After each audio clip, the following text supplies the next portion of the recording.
प्रणाली बनाए, ये व्यवस्था बनाए। और एक और बात मेरी जो राय में आ रही है, हम कहीं ना कहीं उपभोक्ता को भी मंडी समिति दोबारा से जब जैसे कैसे हमारे श्याम बिहारी जी ने बड़े प्रयास करके और बड़ा अथक प्रयास के बाद जो वापिस हुई उसमें कुछ राहतें हुई, थोड़े दिन बाकी उन्हीं राहतों को दोबारा से वापस लेके और पुणे आपने अधिकारियों को ये दे दिया कि भैया फिर से आएंगे लूटो। और अभी उन्होंने या तो देखेंगे होंगे डीएम साहब अभी गए होंगे इस मामले में, लेकिन उन्होंने व्यापारियों की ताकत और जश्न को देखा नहीं है। जिस समय हम लोगों के व्यापारियों के जब आंदोलन होते हैं तो इन्हें संभाल के मिलेंगे।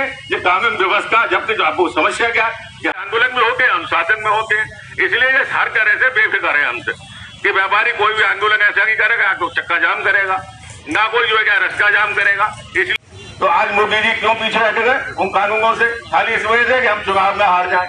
लेकिन हम लोग इस स्थिति को क्यों नहीं तैयार करते कि वो हमारे बारे में सोचें कि हम व्यापार। क्या नाम है आपका? राजेश जसोरिया, महानगर महामंत्री, उत्तर प्रदेश उद्योग व्यापार मंडल। क्या मांगे हैं आज जो धरना प्रदर्शन कर रहे हैं आप?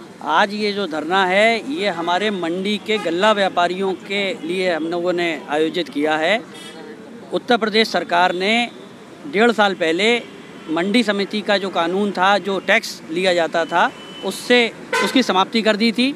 उससे व्यापारियों को बहुत राहत मिली थी, लेकिन पुनः 1 दिसंबर से उसको लागू कर दिया। किस दबाव में लागू किया ये अभी हमें पता नहीं है, लेकिन उसका नतीजा ये है कि मंडी के अधिकारी घनघोर उत्पीड़न पर उतारू हो गए हैं। भ्रष्टाचार चरम पर है। रिश्वत की मांग सभी उद्योगों से और सभी व्यवसायियों से की जाने लग गई है और व्यापार मंडल ने इसमें कमर कस ली है कि अब जब तक इस मंडी के कानून से हम अपने व्यापारियों को, अपने गल्ला के, तिलन के, दलहन के, लकड़ी के, मेंथा के कारोबारियों को निजात नहीं दिला देंगे, हम लोग चुप नहीं बैठेंगे। और जिस स्तर तक भी हमें ये आंदोलन को ले जाना पड़ा, हम उसको अंजाम तक पहुंचाएंगे। कई दिवसीय धरना है और अगर सरकार नहीं मानती है तो आप क्या करेंगे इसके आगे? देखिए, जो मंडी के काले कानून के विरोध में हम लोग आज यहाँ धरना दे रहे हैं, ये हमारा धरना आज 1 दिवसीय है और 2 चरणों में रहेगा। हम लोगों ने 11 बजे प्रारंभ किया है। 1:30 बजे तक हम लोग इसमें अपने मन की बात रखेंगे, भाषण द्वारा अपनी बात कहेंगे और 1:30 से 2 तक हम इसमें सत्याग्रह करेंगे और मौन बैठ करके सरकार को अपने मौन के द्वारा जागृत करने का प्रयास करेंगे। जो मंडी समिति का काला कानून है और जो मंडी समितियों के बाहर इसको लागू कर दिया गया है, इसको किसी भी कीमत पर स्वीकार नहीं किया जाएगा। मंडी समिति का कानून, मंडी समिति का शुल्क, मंडी समिति का विभाग हमारे ऊपर एक बोझ है, भ्रष्टाचार का अड्डा है, सारे अधिकारी कर्मचारी घूसखोर हैं, व्यापारियों का उत्पीड़न करने वाला ये मामला है, इंस्पेक्टर राज को बढ़ावा देने वाला ये मामला है।